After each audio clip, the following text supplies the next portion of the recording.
Hello, welcome back to a video. And today I'm gonna rate all the books that I have read for my English Lit A-level course. So far, actually, I think this is it because the two books that I'm doing next year I have here, and I am only halfway through both of them, but I'm gonna rate them so far. Let me just grab the final book.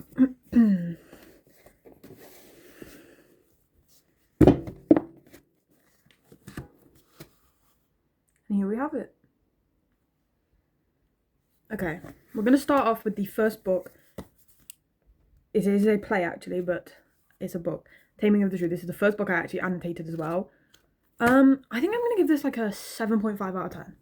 My only logic is at first it was kind of hard to digest. Like I struggle with Shakespearean language when I first start to read a book because if you know his plays, every single one of them is different in some way. Like the language is more difficult. So this one, but the plot of this is really interesting. The comedy aspect tie well with the tragic aspect, and honestly, I don't know. Not many people will actually know this book, but Catherine is my favorite character in it. Katharina, like. But this is like I think this is my favorite on paper one. I'm not going to include the mean poetry. Actually, I will. There's another poetry anthology. I actually don't know where mine has gone. I'm sure it's just in a folder somewhere. I think I rate that like a 6 or 7 out of 10. I don't like some of the poems, but then I have favourites. I really like One Flesh and Wild Oats and Long Finish because those are the ones that I write about frequently in my essays. Now I'm going to move on to the next book in paper one because we have a book, a play, a book, poetry anthology, and then we have unseen poetry on paper one. And on paper two we have a play, a book, a poetry anthology, and then unseen prose, which we have to it's weird. So the next book is Wuthering Heights. Now, oh my god, this book stresses me out. I don't get people who say it's a love story. It's not a love story. I'd say it's more of a tragedy related to class and expectations of society. Honestly, I'm rating this, I think I'm going to rate it high actually, because it's really interesting to debate. I'm rating this an 8 out of 10. I enjoy debating this book a lot. There's so many different angles you can view it at, whether Catherine was an enabler of Heathcliff's kind of mistreatment or whether she was his sanctuary. I love the debates in this book, but I don't get people who call it a love story. It's not a love story. Also, just straight up, there's some just straight up incest at points, which is not great. And that movie, disgrace.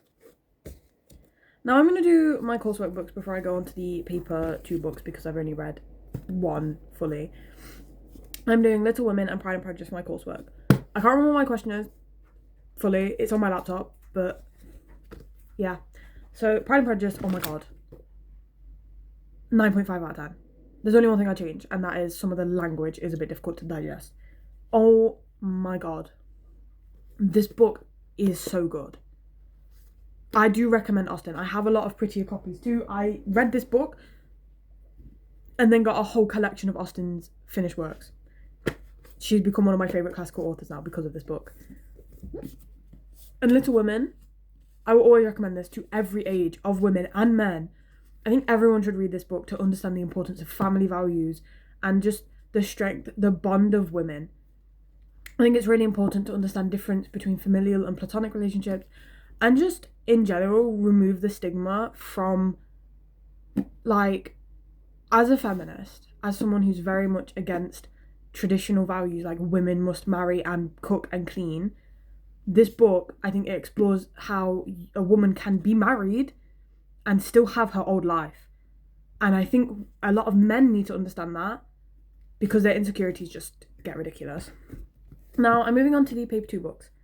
And this one is a play. I'm going to start with the play because I've read this one. Streetcar Named Desire. It's really good, don't get me wrong. But all of the characters are annoying. So for that, I'm going to rate it a 7 out of 10. Because the plot is really good. I think it's really well written. I think the author's own experiences went into this book in terms of some of the characters. And his sister's also one of it explores a lot of issues, but all the characters are really annoying, and I want to shoot them all because they're either misogynistic, reinforce class like stereotypes, rapists, or they're just pussies. So 7 out of 10. I do recommend you read this because it's like, obviously movies exist for a reason, but I do think if it's something like this, like classical books, adaptations never really do it justice. So 7 out of 10. Now I am not even halfway through this, and this is my favourite one so far. 9.75 out of 10. I'm not, because obviously I can't rate it 10 out of 10 when I've not finished it, but it's interesting.